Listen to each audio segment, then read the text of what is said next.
Jumpa lagi Sobat Tani dimanapun berada. Hari ini teman-teman kita akan ngebahas tentang gimana membooster ya. Kita biasa bilangnya itu booster. Jadi untuk mempercepat pertumbuhan, kemudian memperbaiki kualitas buah. Nah, pupuk-pupuk apa aja yang kita pakai? Ya, kita pakai yang kayak CPN ini teman-teman. KNO merah, KNO putih, kemudian MKP, ada juga kalsium, ada ultradap, ada magnesium gitu ya. Nah, caranya gimana? Yuk, teman-teman yang belum subscribe, subscribe dulu. Yang udah subscribe, terima kasih teman-teman, luar biasa. Jangan lupa share juga ke teman-temannya, pencet tombol like-nya. Oke teman-teman ya, jadi untuk pupuk-pupuk yang semacam ini, kita biasa bilangnya itu adalah pupuk full air teman-teman. Jadi pupuk yang bisa diaplikasikan dengan cara dicairkan kemudian disemprotkan. Itu pupuk ini teman-teman ya. Ada dua produsen besar yang memproduksi, kayak Merauke, kemudian ada juga yang dari Pak Tani. Ada lagi yang kayak kalsium dari DGW juga ada, tapi kurang lengkap teman-teman. Paling lengkap Pak Tani sama Merauke ya. Jadi dari awal kita bahas ya teman-teman, dari masa semai. Masa semai itu kita biasa pakai POC sebenarnya ya. Dari semai itu kita pakai POC. Teman-teman yang mau bikin sendiri juga bisa. Kita sudah pernah kasih di sini ya, sama ujinya juga ada. Nah, kemudian POC ini ada dua macam. Yang pertama adalah POC biasa tanpa mikroba. Yang kedua adalah POC yang dengan mikroba. Jadi ini berbeda. Bedanya apa? Kalau yang POC biasa tanpa mikroba, teman-teman boleh campurkan dengan fungisida, dengan pestisida, itu biasanya boleh. Ya, kalau yang ada mikrobanya, teman-teman nggak bisa campur. Kenapa? Kalau campur nanti dia jadi POC biasa, mikrobanya mati sama pestisida gitu, atau sama pupuk lain gitu ya. Makanya kalau yang hayati itu special case dan dia aplikasinya juga nggak bisa teman-teman pagi hari. Ya, untuk yang hayati itu teman-teman mesti sore hari supaya memaksimalkan mikrobanya nanti bisa nyerap ke tanaman dan nyerap ke tanah ya. Jadi kalau bisa teman-teman mendingan mikroba dari awal aja seperti yang sudah sering kita sampaikan ya. Kalau yang untuk booster itu pakailah POC biasa yang nggak pakai mikroba, atau teman-teman ngorbanin POC mikroba tapi kita campurkan dengan pupuk lain. Itu untuk POC ya. Nah, itu untuk masa semai teman-teman ya. Kemudian kita masuk ke masa pertumbuhan atau masa vegetatif. Jadi masa vegetatif teman-teman bisa pakai POC aja, atau mungkin teman-teman pengen lebih cepat, karena kalau POC ini kan paling nggak 5 hari baru kelihatan gitu hasilnya ya. Tapi kalau pakai pupuk-pupuk seperti ini 3 hari udah kelihatan. Jadi bebas teman-teman mau pakai yang mana ya. Jadi kalau POC ini bisa diaplikasi dari awal sampai selesai panen pun bisa. Tapi kalau yang pupuk ini beda. Nah, caranya gini. Kalau masa pertumbuhan atau vegetatif kita pakai ultradap ya. Ini kalau Pak Tani ultradap, kalau yang dari Merauke itu MAP ya, Merauke MAP. Sama kandungannya, yaitu nitrogen atau N. Ini untuk daun ya. N ini fungsinya buat daun teman-teman. Itu 12%, sedangkan fosfat itu untuk batang sama akar itu 60%. Kalau yang MAP itu 61% kalau tidak salah ya. Ini kemudian kita mesti campur juga dengan ini teman-teman ya, magnesium sulfat. Ini yang ini warna ini dari Merauke teman-teman. Kalau yang dari Pak Tani warnanya hijau, tulisannya juga magnesium sulfat gitu. Dosisnya berapa? Dosisnya kalau yang ini ultradap ini kita pakai adalah 2 gram per liter. Yang ini juga sama 2 gram per liter ya.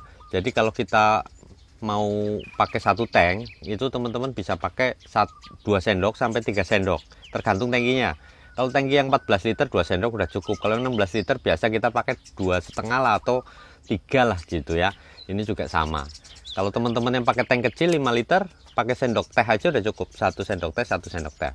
Itu kayak gitu teman-teman ya. Nah kemudian biasanya teman-teman di masa pertumbuhan ini ada yang minta pakai KNO merah, bisa nggak gitu ya? Bisa. Nah, KNO merah itu yang kayak gini teman-teman ya. Ini harganya menurut saya mahal. Kenapa? Karena 2 kilo 45.000 teman-teman ya. Kita biasa bikin sendiri ya kan. Ini kalau KNO merah, karena warnanya merah, isinya sama dengan KNO putih ya, tapi ini warnanya putih, kandungan K-nya lebih tinggi. Nah, jadi kalau untuk pertumbuhan kita pakai yang merah itu 15-15. Jadi nitrogennya 15, kaliumnya 15 juga. Bebas klor. Jadi kalau KCl itu ada klornya teman-teman ya. Sama-sama kalium tapi ada klornya kalau KCl. Sedangkan ini nggak ada. Kemudian ini N-nya 15 dalam bentuk nitrat. Kalau kita bikin sendiri teman-teman, itu jatuhnya lebih murah ya. Makanya mendingan bikinlah. Ini kita pakai itu boroni ya. Boroninya ini misalnya kita pakai itu 4 kilo ya. Boroni 4 kilo, KCl-nya 1 kilo teman-teman. Jadi perbandingannya adalah 1 KCl 4 boroni ya. 1 KCl 4 boroni teman-teman. Nah, tapi ketemunya nggak 15-15, nggak sama dengan ini ya. Kita udah hitung semuanya. Jadi kalau kita pakai boroni 4 kilo kemudian KCl 1 kilo, itu ketemunya adalah N-nya 12%, K-nya 12% ya. Jadi ada selisih 3%. Ngaruh enggak? Ya kan ini booster, jadi yang penting dikasih kan itu untuk nambah gitu loh, bukan sebagai pupuk utama gitu. Kecuali teman-teman pupuk utama ya misalnya pakai KNO merahnya 5 gram, teman-teman bisa pakai ini berarti 7 gram atau 6 gram, itu akan sama nanti ya. Jadi tinggal penambahan di aplikasinya aja.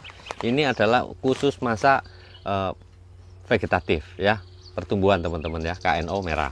Nah kemudian kita bikin masa pembungaan ya. Pembungaan itu cirinya apa? Kalau kekurangan pupuk yaitu rontok bunganya ya. Cabai rontok, tomat tuh yang paling sering ya. Jadi baru berbunga rontok dia, baru berbunga rontok. Nah kita pakai apa ini? Kita pakai MKP teman-teman, monokalium fosfat ya. Jadi unsurnya adalah P 52%. Nah kemudian K-nya teman-teman, kaliumnya itu 34%. Nah kita juga tetap tambahkan magnesium sulfat ini ya. Jadi untuk pembungaan adalah harus MKP dan ini, nggak bisa diganti lain ini teman-teman. Karena waktu pembungaan supaya dia tidak rontok, dia butuh unsur P dan K yang tinggi ya. Ini kita pakai, kemudian ini kita pakai juga magnesium sulfat. Nah magnesium sulfat ini isinya apa? Magnesium sulfat itu isinya adalah MgO, magnesium dan juga sulfur ya. Nah tugasnya adalah untuk menambah hijau daun. Jadi nanti memperbaiki kualitas daun dari MgO sama sulfurnya, karena sulfur itu sebagai transporternya nitrogen teman-teman. Jadi ini mereka akan bekerja sama. Ini yang tukang angkutnya ya. Jadi kalau teman-teman cuma semprot aja nanti distribusi ke seluruh tanaman kurang maksimal ya. Kemudian kita masuk habis masa pembungaan adalah masa generatif atau pembuahan ya. Jadi pada saat selesai bunganya sudah jadi, dia akan jadi buah, itu kita baru bisa aplikasikan KNO putih teman-teman. Bedanya apa KNO putih ini sama KNO merah? Yang pertama kandungannya jelas beda, karena ini pertumbuhan jadi dia cuma 15-15. Sedangkan KNO putih ini dia itu adalah N-nya 13, kemudian K-nya itu 45% teman-teman ya. Ini KNO putih. Dia ada dua macam teman-teman. Yang satu granul, kemudian yang satunya adalah yang kristal ya. Jadi saya saranin teman-teman belinya yang kristal, karena kalau kita semprot pakai pupuk ini jadi murah, tapi kalau kita beli yang granul dikocor jadi bengkak biayanya ya. Jadi saya mau teman-teman mulai pikirin ini harus seminim mungkin biaya pemupukan tapi hasilnya bisa maksimal. Makanya kita perlu booster ya, bantu dorong dia biar lebih kencang gitu. Jadi KNO putih ini kita campur dengan ini magnesium sulfat juga teman-teman ya. Jadi ini dengan ini, tapi kita akan selingin ini, selingin dengan kalsium ya, dengan kalsium nitrat. Nah kita biasa pakai yang punya Pak Tani juga, yaitu yang CNG teman-teman. Kalau yang dari Merauke ada Kalnit ya, itu sama teman-teman. Kalnit bisa disemprot semuanya. Jadi misal nih kalau cabai bunga itu berarti selesai bunga dia buah minggu ke-9 ya. Minggu ke-9 misal teman pakai ini ya kan, pakai KNO 3 putih, kemudian tambah pakai magnesium sulfat. Nah nanti minggu ke-10 teman-teman gantinya begini, pakai kalsium ya. Nah ini kenapa harus ganti teman-teman?